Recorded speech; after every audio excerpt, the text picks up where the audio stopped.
When we refer to an ePortfolio, we are using the following minimalist definition. An ePortfolio is a learner's digital evidence of meaningful connections. Now, I need to clarify this definition by setting up the context. If a learner is given choice and ownership, they will be able to find and/or develop their voice as they share their meaningful connections with others. I also have to clarify that this would be called a learning ePortfolio. This is very different from an assessment ePortfolio, which all too often is a template-driven, plug-and-play, turnkey web application where meaningless digital content is dumped into a pre-made digital bucket. Using Google Drive or Google Sites as an ePortfolio often leads to their use as an assessment ePortfolio.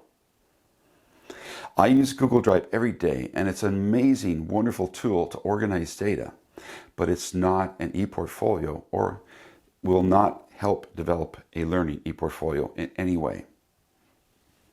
It is just a digital container, and putting content into digital containers isn't a learning ePortfolio. Google Sites goes a bit further than Google Drive because you can use web pages to better organize your ideas, but it still is limited in its functionality.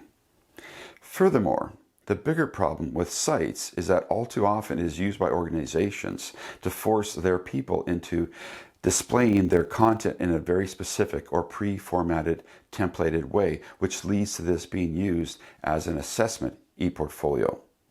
There are many other ePortfolio tools used in education today that make it easy for an organization to force their students to put content into digital containers or into a pre-formatted template that leads to easy assessment, but negates the effectiveness of the tool as a learning ePortfolio.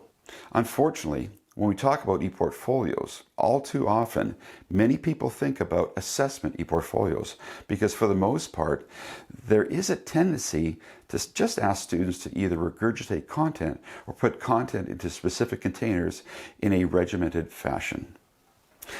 While dumping content into templated plug-and-play web applications is great for assessing whether a student has worked with or regurgitated content that has been presented, this process does little to enhance active and deeper learning. This leads me to talk about a lament that we have in the ePortfolio learning communities of practice and in the literature. If ePortfolios are so great, why aren't more people using them? Why aren't more people using them effectively?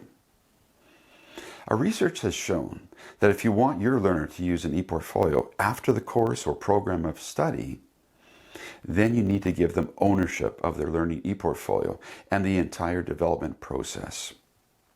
Giving your learner choice, ownership, and voice in the creation of their own learning ePortfolio is not as easy as giving your learner a template-driven, plug-and-play turnkey web application. But if you want them to become active and deeper learners, then you have to give them the opportunity to create their own learning ePortfolios.